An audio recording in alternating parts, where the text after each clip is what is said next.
হান্নান মাসুদ, দয়া করে বসুন। এটা শাহবাগ চত্বর নয়, জাতীয় সংসদ। বসুন। ফ্যাসিবাদী স্বরাষ্ট্রমন্ত্রী যেভাবে বক্তব্য দিতেন, আমাদের স্বরাষ্ট্রমন্ত্রী সে একইভাবে বক্তব্য দিচ্ছেন যে মাননীয় স্পিকার, সকল সীমান্ত হত্যাকে সীমান্ত হত্যা বলা যাবে না। আমরা বলছি প্রত্যেকটা সীমান্ত হত্যাই হত্যা, প্রত্যেকটা সীমান্ত হত্যাই আমাদের সার্বভৌমত্বের জন্য হুমকি। মাননীয় স্পিকার, 2026-27 বাজেট, অর্থ বছরের বাজেট, এটা বলতে গেলে হচ্ছে বর্তমান নতুন বিএনপি দলীয় সরকারের একটা আকাঙ্ক্ষার দলিল, কিন্তু বাংলাদেশের বাস্তব পরিকল্পনার কোনো দলিল নয়। কারণ বাজেটে যে পরিমাণ বাজেট ধরা হয়েছে, সেই লক্ষ্যমাত্রা পূরণ করতে কোনো প্রকারে সরকারের পক্ষে সম্ভব হবে না। সরকার এই জায়গায় রপ্তানি প্রবৃদ্ধি ধরেছে 7.9%, কিন্তু গত বছরও রপ্তানি প্রবৃদ্ধি ছিল 7.4%। গত এক বছরে রপ্তানি আয় বাংলাদেশে গত 6 মাসে রপ্তানি আয় সর্বোচ্চ গত 10 বছরের মধ্যে সবচাইতে বেশি কমেছে। কিন্তু সরকার এই জায়গায় 7.9% প্রবৃদ্ধি, রপ্তানি প্রবৃদ্ধি ধরে মূলত হচ্ছে বাস্তবতাকে অস্বীকার করেছে। সরকার রাজস্ব আয়ের লক্ষ্যমাত্রা ধরেছে 2025-26 অর্থ বছর লক্ষ্যমাত্রা ধরেছে 6,95,000 কোটি টাকা 26-27 অর্থ বছরে, এবং 25-26 অর্থ বছরে সেই লক্ষ্যমাত্রা ছিল হচ্ছে 5,95,000 টাকা, 5,95,000 কোটি টাকা। কিন্তু এই রাজস্ব আয় লক্ষ্যমাত্রা রাজস্ব আদায়ের ক্ষেত্রে সরকার মাত্র 4 লক্ষ কোটি টাকায় এই বছরের মধ্যে আদায় করতে পারবে বলে সম্ভব মনে হচ্ছে। এই ক্ষেত্রে বাজেটের ঘাটতি দেখা যাবে প্রায় 4 লাখ কোটি টাকা। এই বাজেট ঘাটতি পূরণের জন্য সরকার চিন্তা করেছে যে হচ্ছে ব্যাংক খাত থেকে ঋণ নিবে, কিন্তু ব্যাংক খাতের যে করুণ দশা, বাংলাদেশে গত 16 বছরের মধ্যে প্রায় সর্বোচ্চ নিট ঘাটতি দেখা দিয়েছে বাংলাদেশের ব্যাংকিং খাতে। সরকার ঋণ নিবে বৈদেশিক খাত থেকে। বৈদেশিক খাতে বিশ্বের যে বৈশ্বিক লেনদেনের ক্ষেত্রে দেখা যায় যে 2023 সালে সারা বিশ্বে $232 বিলিয়ন বৈদেশিক ঋণের লেনদেন ঘটেছে, যেটা 2025-26 অর্থ বছরে এসে $153 বিলিয়ন নেমে এসেছে। সরকার যে 1,35,000 কোটি টাকা বৈদেশিক ঋণ নিবে বলে চিন্তা করেছে, সেই ক্ষেত্রে বৈদেশিক ঋণ নেওয়ার ক্ষেত্রেও প্রায় মিনিমাম 50,000 কোটি টাকার ঘাটতি দেখা দিবে। মাননীয় স্পিকার, সরকার করমুক্ত আয় সীমা ধরেছে 3,75,000 কোটি টাকা। করমুক্ত আয় সীমা ধরেছে ব্যক্তির ক্ষেত্রে 3,75,000 টাকা প্রতি বছরে, কিন্তু প্রতি মাসে যদি আমরা গড় আয় দেখি 31,275 টাকা। একজন মধ্যবিত্ত পরিবারের লোক যদি হচ্ছে ঢাকায় বসবাস করে বা ঢাকার আশপাশের কোনো জায়গায় বসবাস করে, তার বাসা ভাড়া বাবদ তাকে মিনিমাম 15,000 টাকা তাকে পরিশোধ করতে হয়। গ্যাস বিল, বিদ্যুৎ বিল সব মিলে তাকে আরো 7,000 টাকা, 7 থেকে 8,000 টাকা পরিশোধ করতে হয়। যদি 5 জনের পরিবার হয়, তার খাবার দাবারের জন্য মাত্র আর 8 থেকে 10,000 টাকা থাকে। মাননীয় স্পিকার, এই ক্ষেত্রে মূলত এই বাজেট এবং হচ্ছে সরকার যেভাবে করমুক্ত আয় সীমা বাড়াই নাই, মাত্র 25,000 টাকা বাড়িয়েছে, এটা মধ্যবিত্তের উপর এক ধরনের চাপ সৃষ্টি করবে।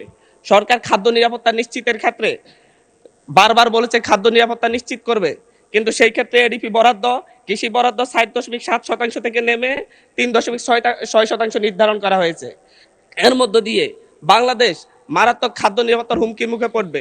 পাশাপাশি হচ্ছে বাংলাদেশের খাদ্য উৎপাদনের পরে যে মধ্যস্বত্বভোগীরা যে পরিমাণ ছাদাবাজদের মাধ্যমে এবং মধ্যস্বত্বভোগীদের মাধ্যমে 10 টাকার পণ্য যেভাবে 70 টাকায় রূপান্তরিত হয়, সেটা বন্ধ করার ব্যাপারে, নিয়ন্ত্রণ করার ব্যাপারে সরকারের কোনো পদক্ষেপ আমরা লক্ষ্য করতেছি না। মাননীয় স্পিকার, আমরা আজকে এই 24 পরবর্তী এই সংসদে এসে আমরা একটা খ্যাতির বিড়ম্বনা দেখতে পাচ্ছি। মাননীয় স্পিকার, সর্বশেষ এরকম খ্যাতির বিড়ম্বনা দেখা গিয়েছে এবং শেখ মুজিবুর রহমানের ক্ষেত্রে। যেদিকে তাকিয়েছি, শিক্ষা প্রতিষ্ঠানের নাম বলেন, বিশ্ববিদ্যালয়ের নাম বলেন, রাস্তাঘাটের নাম বলেন, সব শেখ মুজিবুর রহমানের নামে।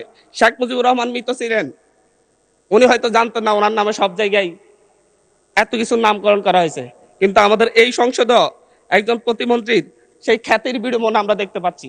উনি কিছুই জানেন না, কিন্তু 10-12টা শিক্ষা প্রতিষ্ঠানের নাম ওনার পরিবারের নামে হয়ে যায়, রাস্তাঘাটের নাম হয়ে যায়, এবং এমনকি ইউনিয়নের নাম পর্যন্ত হয়ে যায়।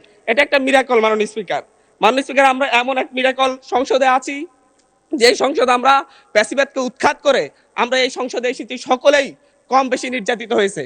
কিন্তু আমরা দেখতে পাচ্ছি যে সীমান্ত হত্যা নিয়ে ভারতের দালালি যেভাবে হচ্ছে, ভারতের দালালি যেভাবে আওয়ামী সরকার করত, ফ্যাসিবাদী সরকার করত, ঠিক একইভাবে আমাদের এই এই সংসদের বিভিন্ন মন্ত্রীরাও একই ধরনের ভারতীয় ভাষায় কথা বলে।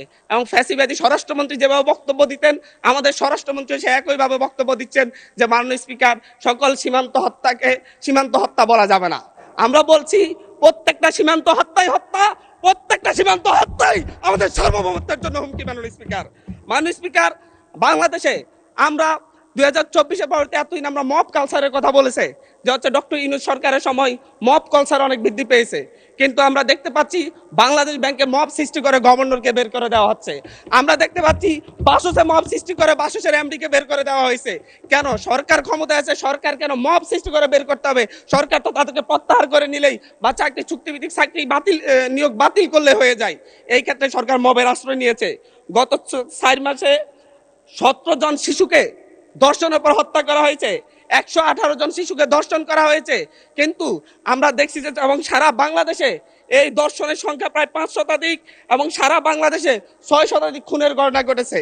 আমরা স্বরাষ্ট্রমন্ত্রীকে এখানে প্রেমজনিত একটা শিবির নেতার ব্যাপারে আমরা এখানে বিবৃতি দিতে দেখেছি, কিন্তু মাননীয় স্পিকার, আমরা ওনার নিজ আসনে ডাকাতির পরে মা মেয়েকে যে দর্শনের ঘটনা করছে সেটার বিবৃতি আমরা এই সংসদে দেখি না। মাননীয় স্পিকার, বাংলাদেশের ন্যায় বিচার সুবিচারের কথা বললে সেটা যদি হচ্ছে একপাক্ষিক হয়ে যায়, দলীয় হয়ে যায়, তারও বড় সমস্যা। আমি এই সংসদে বলেছিলাম আমার এলাকায় অভিযোগ উঠেছে শাপলাকলিতে ভোট দেওয়ার কারণে বিএনপির লোকজন একজন নারীকে ধর্ষণ করেছে। আজ পর্যন্ত এটার কোনো সরকারি তদন্ত রিপোর্ট নাই। এই ব্যাপারে আমাদের স্বরাষ্ট্রমন্ত্রী এখানে দাঁড়িয়ে কোনো ব্যাখ্যা দিবেন কিনা মাননীয় স্পিকার আমি জানি না। মাননীয় স্পিকার, আমাদের এই এই একটা বাজেটে ঠিক পূর্ব বাজেট ঘোষণার পর দিনই বাংলাদেশে নিত্যপণ্যের দাম বৃদ্ধি হয়ে গেছে। চালের কেজি বেড়ে গেছে 7 টাকা, আমাদের তেলের লিটারে বেড়েছে 5 টাকা। কিন্তু হচ্ছে আমরা সরকার বলছে জনগণের আস্থা ফিরে এসেছে। কিন্তু মাননীয় স্পিকার, আমাকে আরো 3 মিনিট সময় বাড়িয়ে দিবেন, আমি এই কথাগুলো বলতে চাচ্ছি জনগণের হয়ে। মাননীয় সদস্য, সম্মানিত বিরোধী দলীয় চিফ হুইপ 7 মিনিট দিয়েছেন আপনাকে সময়, তারপরেও আমার ডিসক্রিপশনে আরো 1 মিনিট বাড়ানো হলো। ধন্যবাদ।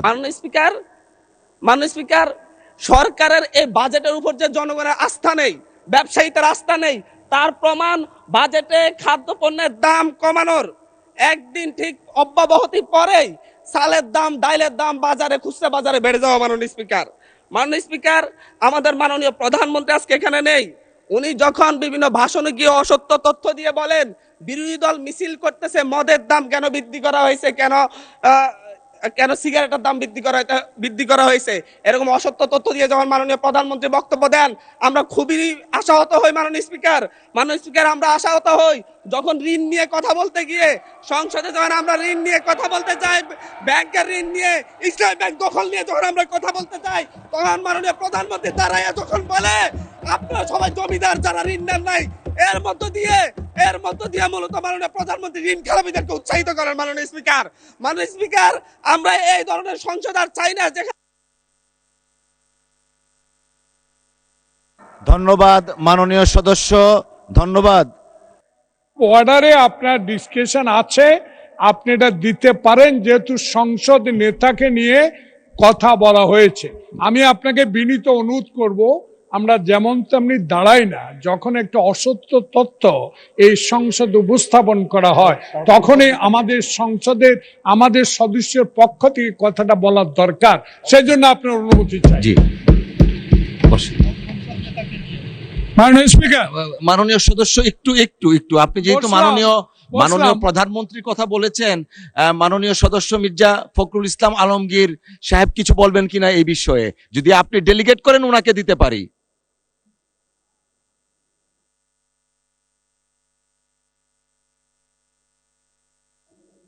জি, জয়নুল আবেদিন ফারুক সাহেব। মাননীয় স্পিকার, 2 মিনিট আপনার জন্য, 2 মিনিট। আমরা এই সংসদকে কার্যকর করার জন্য উভয় পক্ষে একটা সম্মতিতে এসেছি। এই সংসদে কোনো অসত্য বাক্য উত্থাপন করা হোক বা এমন কথা বলা না হোক যে কথায় আমাদের মান সম্মান হানি হয়, সংসদ নেতাকে কটূক্তি করা হয়। এ বিষয়ে আজকে নতুন প্রজন্মের জুলাই আন্দোলনের নেতা উনি আমাদের নোয়াখালী অঞ্চলের মাননীয় সংসদ সদস্য, উনি একটি বক্তব্য রেখেছেন, এটাতে আমরা খুবই ক্ষুব্ধ। কারণ আমাদের নেতা উড়ে এসে নাই, শহীদ প্রেসিডেন্ট জিয়াউর রহমানের সন্তান, দেশ নেত্রী বেগম খালেদা জিয়ার সন্তান।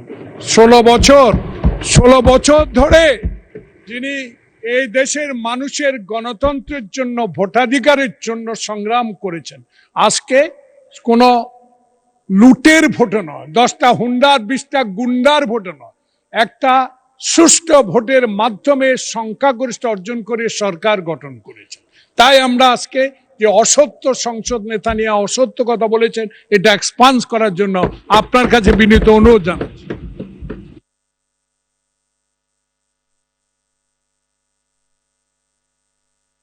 মাননীয় বিরোধী দলীয় চিফ হুইপ, আমরা আসলে বিতর্কে যেতে চাচ্ছি না, একটা বক্তব্যের প্রেক্ষিতে উনি বক্তব্য দিয়েছেন। আমরা আসলে এভাবে চললে তো সংসদ, আচ্ছা 1 মিনিট আপনাকে সময় দেয়া হলো। মাননীয় স্পিকার, এখানে মাননীয় সংসদ সদস্য দাঁড়ালেন, তিনি যদি স্পেসিফিক্যালি বলতেন কোন তথ্যটা এখানে অসত্য। উনি তো উনার বক্তব্যের প্রেক্ষিতে বলেছেন, উনি কিন্তু ঢালাওভাবে বলে গেলেন যে বক্তব্য অসত্য কথা বলা হয়েছে। ওনাকে তো ফ্যাকচুয়ালি বলতে হবে কোন ইনফরমেশনটা এখানে ভুল ছিল। আর মাননীয় সংসদ নেতার কথা যদি বলেন, প্রধানমন্ত্রীও ভুল করতে পারেন। প্রধানমন্ত্রী এই মাননীয় সংসদে দাঁড়িয়ে বক্তব্য দেওয়ার সময় স্লিপ অফ টাং হয়েছেন, উনি তার ভুল শুধরিয়েছেন।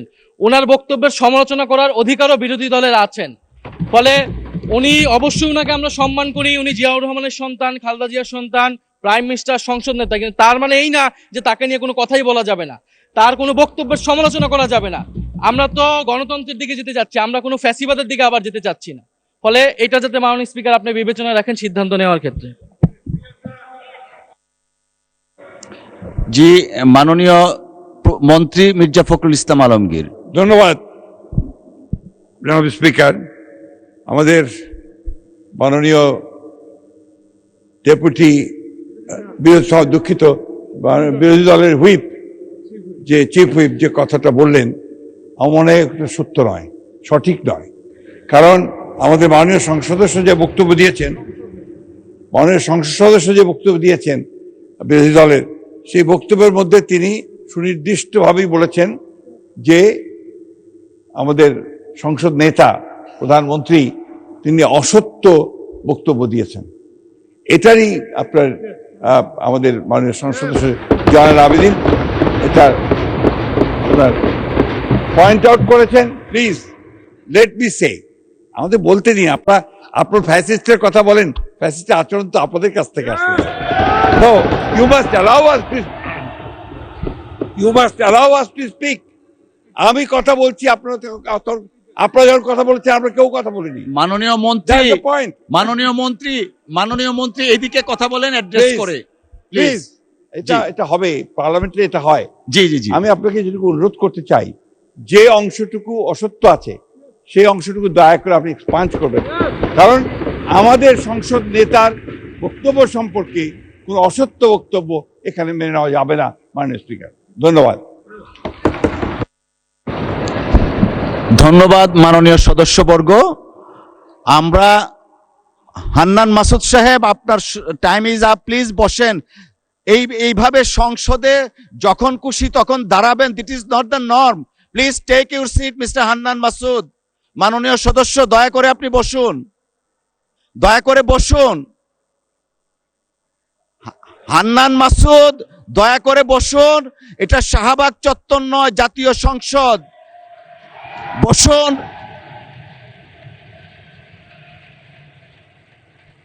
May I humbly request you to take your seat, please? আপনি বসেন।